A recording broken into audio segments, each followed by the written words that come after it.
Pagurus novizealandiae. Pagurus novizealandiae, or the New Zealand hermit crab, is a hermit crab of the family Paguridae, endemic to New Zealand. Its body is up to 16 millimeters (0.63 in wide). Description: hermit crabs are usually easy to identify because of the coloration of their antennae and their antennules, a small structure resembling antennae which sits in front of the actual antennae. The hermit crab is approximately about the size of a coin and on average about 56 min length, but this is slightly limited by the size of the shells available. The crab abdomen is spiral-shaped and can twist and is flexible.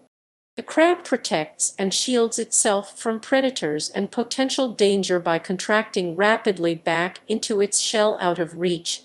It uses its large chela as a door which protects it once it has retreated back into the safety of its shell. Throughout their lifetime, hermit crabs use and adopt empty mollusk and gastropod shells, such as cat's eyes, snails, and periwinkles, to protect their soft and vulnerable abdomens. The crabs carry their shells around on their backs with small legs which are modified so that their back end can grip into the shell. They use their abdominal muscles to hold themselves securely in place. Over time, as hermit crabs grow, they must switch shells to accommodate their expanding bodies, as they need to find larger shells for protection. Distribution: natural global range. The Pagurus novizealandiae has not been identified to naturally occur anywhere else in the world, as the species is endemic to New Zealand. New Zealand range. In New Zealand, there are more than 60 known species of hermit crab, predominantly found along the coastline in tidal rock pools and estuaries. Pagurus novizealandiae is mainly found in the intertidal zones right throughout both the North and South Island. However, this species is mostly found in the South Island, or on the Auckland Islands 465 km southeast of New Zealand. Habitat preferences. The Pagurus novizealandiae is found only in marine environments, around rocky intertidal shorelines or rocky subtidal reefs. This species of hermit crab cannot tolerate high dilution of seawater at all, therefore cannot survive in freshwater habitats. They are generally restricted to areas, usually the estuary, where strong tidal activity takes place and the salinity of the water remains continuously high enough to support the crab's requirements. Crab's tidal habitat means that it can be found at depths ranging from low tide to approximately 15 m. Life cycle/phenology. Molting is a vital part of the Pagurus novizealandiae life cycle. In order to grow and develop, molting has to occur so that the crab can mature. The hermit crab sheds its exoskeleton while the crab is still inside of the small, enclosed space of its shell. Underneath is its new soft shell. It must wait until this has hardened so that it can protect its abdomen for when it leaves to find a new shell. The hardening and thickening process only takes a few days. After the molt, this results in an increase in the hermit crab's size, so it must find a larger shell to house its body. Their shells also just wear out naturally over time, are damaged by predators, or become overgrown. During the searching process, there is very high demand for shells, as the crabs want to find a new home as quickly as they can so that they are safe from predators.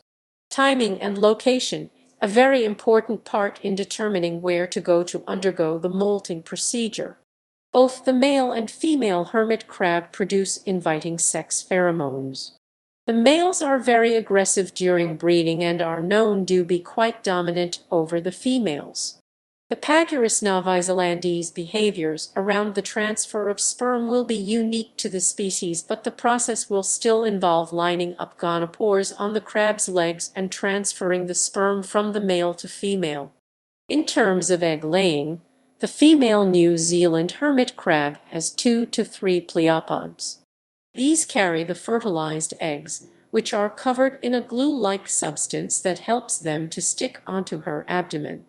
The hermit crab protects the eggs inside of its shell out of danger's reach until the embryo development is fully complete. When the time has come for the eggs to be hatched and released, the eggs let off a pheromone that stimulates the female. Her movements help to hatch the eggs, and they are delivered to the plankton. The larvae take weeks to months to grow, going through several different larval processes until they reach the final stages where they can occupy a small part of a broken snail shell. Eventually, they become a juvenile hermit crab and start their hunt for a suitable shell. Diet and foraging. Hermit crabs are scavengers. They will forage during the night for dead or injured animals and feed off their remains. They can also be found moving about in rock pools during the day. They sometimes partially bury themselves into the sediment and feed on the organic matter as well as algae, immobile invertebrates, and filtered plankton and food particles. They are detritus feeders and eat a fairly broad and assorted diet. The hermit crab has one large powerful pincer/claw and one small one. The large pincer is strong enough to rip apart the hard outer parts and armor on some of its prey such as tough fish scales and skeletons, so that it can access the soft fleshy parts within and break them into small enough pieces to eat. Its large pincer tends to remove the food, then the smaller chela acts as a scoop which collects up the organic or animal material, which is then transported to the mouth with the crab's third maxillites, the outermost mouth parts. They hold the food until it's ready to be pushed into the mouth. This is because often the larger pincer is too big to complete this process. Hermit crabs sometimes brace themselves over their prey using their walking legs to make it easier to rip pieces of flesh away from the animal.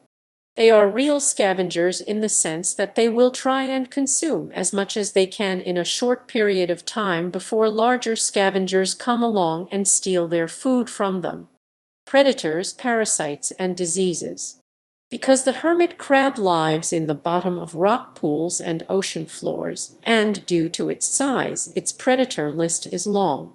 It is easy prey for the likes of fish and octopus. Other crabs are also known to eat the smaller and more unprotected species, like the hermit crab, hence the need for shells to protect the soft body.